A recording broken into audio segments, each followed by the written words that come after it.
British Prime Minister Theresa May delaying a key Brexit vote. Members of Parliament were scheduled to vote on a plan to leave the European Union, but the Prime Minister just delayed it this morning, putting plans for Brexit in chaos and sending the value of the British pound plummeting.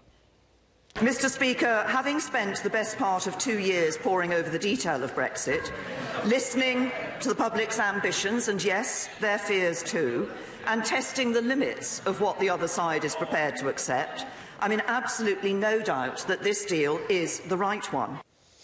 Nigel Farage is the former leader of the UK Independence Party and was instrumental in the Brexit movement. He's also the vice chairman of the Leave Means Leave and a member of the European Parliament. Nigel Farage, welcome. Thank you for coming on the program this morning. Obviously a key morning for Brexit. The next couple days was supposed to be. This vote has now been delayed.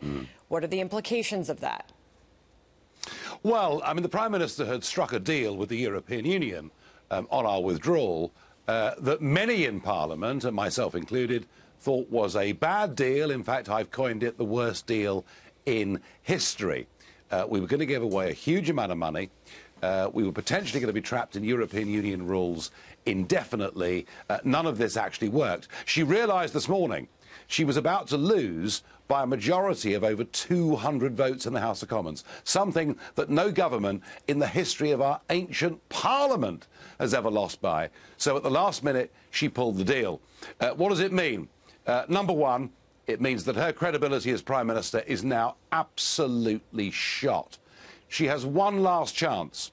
She goes to Brussels on Thursday for a meeting with the other 27 presidents and prime ministers of Europe, and she will try to get concessions at that meeting, which she'll bring back to Westminster next week. But I heard her this afternoon speaking to the House of Commons saying that she was going to go to Brussels and seek assurances on the legal certainties. That is not enough. This deal is not going through. And I would predict confidently, by this time next week, you're going to see the UK in one of the biggest constitutional crises it's seen for perhaps over 100 years. That's a big statement, and it's spooking U.S. markets. While off the lows, our Dow, our stock market's been taking a big hit today. It sunk to the lows of the session on the delay of this vote. The currency market is rocked as a result of this, the British pound falling to a 20-month low against the U.S. dollar. There's a lot of fear out there in the marketplace when looking at this key decision. As far as what we are seeing in France, if I could tie it to that, started out against Macron's carbon tax policy, then it's the fuel tax hikes. It has morphed into something bigger as we continue to watch the violence in that city, the violent protests playing out. We are about to hear from Emmanuel Macron this afternoon, local time, 2 p.m. We expect to hear from him. What is happening there? Well, please don't think that those violent scenes, those extraordinary scenes you've seen in Paris, please don't think it's confined to that city. This is now spread.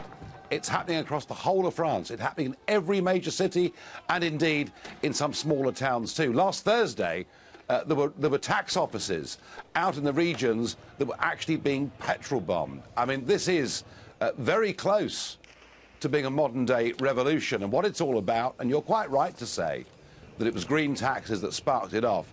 What it's about is a president of France who is seen to be arrogant, based in Paris, has big ideas about the European Union, about globalist projects, who attacks and denounces nationalism.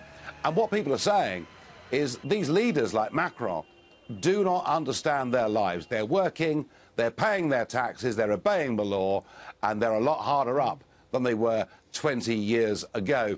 And, you know, French history is littered with examples of violent uprising bringing change. Now, I'm not suggesting right now that Macron is on the verge of going, but it's worth remembering that 50 years ago, in 1968, the student uprising brought down President de Gaulle, the French hero of World War II.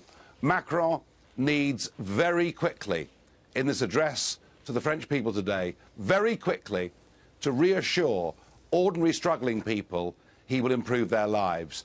If he does that, he will quell this uprising. If he doesn't, then I think it's very hard to predict where this could go. Very strong words from you. We await Emmanuel Macron. He'll be addressing his country at 2 p.m. local time. A very important moment for France. Nigel Farage, thank you.